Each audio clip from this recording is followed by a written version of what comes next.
J'ai été élevée, c'est un peu spécial comme enfance. Ce que j'ai eu, c'est que mes parents étaient des pionniers qui ont habité le territoire sauvage de la baie James. Ça, c'est un huard. Et puis, moi, j'ai été la première enfant blanche à habiter à la baie James, qui est un territoire sauvage, qui n'était pas habité, il n'y avait pas de route qui se rendait là-bas. Le seul moyen d'y aller dans les tout débuts, c'était en avion. On était vraiment dans un drôle d'endroit entouré de nature.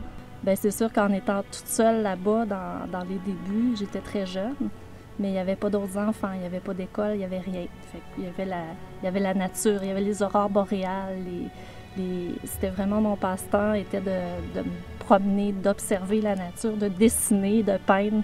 J'ai toujours peint depuis que je me rappelle. Il y avait toutes sortes de choses qui se passaient qui étaient très, très belles et qui me fascinaient déjà.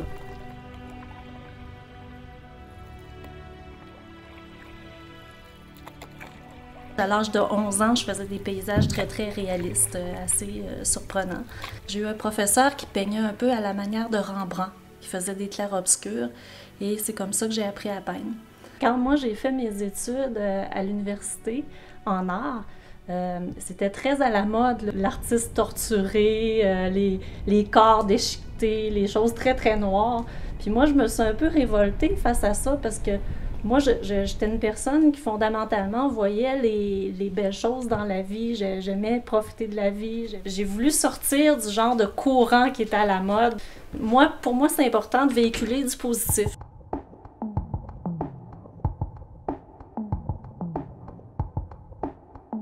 Et ça a toujours continué de manière différente. Donc, j'ai lâché les paysages, je me suis mis à faire des femmes qui prenaient une bonne partie de la place avec des masques en arrière.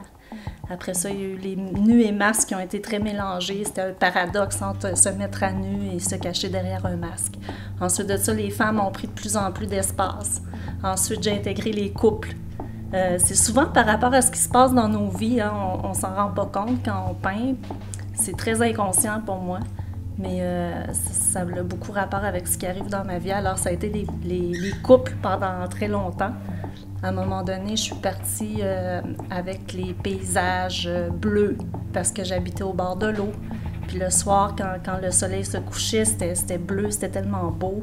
Alors, c'est ce que je voyais. Je voyais des bateaux, des voiliers passer, les ciels qui étaient immenses. Alors, ça m'a inspiré mes ciels mouvants.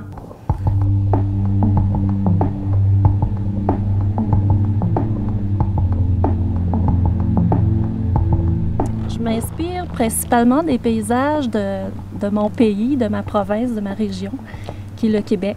La nature, pour moi, c'est vraiment ce qu'il y a de plus important. Si j'avais une cause à défendre, ce serait la nature, parce que je trouve que c'est la plus grande richesse du monde, puis on en a de moins en moins. Il faut vraiment être privilégié aujourd'hui dans le monde où on vit pour pouvoir avoir des scènes comme ça. Aussitôt que je suis dans un paysage comme ça, je me sens, j'ai l'impression que je suis branchée avec les arbres, avec l'eau, avec le vent.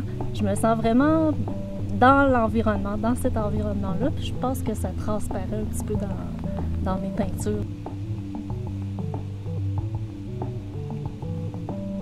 Dans mes paysages, mais même dans mes personnages que je fais, on peut retrouver des éléments de la nature, tu sais, entre autres le vent qui est toujours présent, autant dans mes ciels bleus, mes ciels mouvants, que même dans mes personnages, on sent un genre de mouvement de vent qui est là, qui est présent. En fait, je crois que je me suis lancé un genre de défi de pouvoir exprimer des émotions et des personnalités sans nécessairement mettre les visages. Donc, je me sers du corps, je me sers de l'attitude, de la façon que les gens sont placés.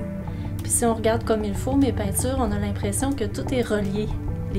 On sent que les gens, c'est un peu spirituel, hein? C'est un peu comme si les gens étaient reliés ensemble, parce que moi j'ai la conviction que tout est relié dans la vie, et spécialement les personnes, d'une façon ou d'une autre, on est reliés aux autres.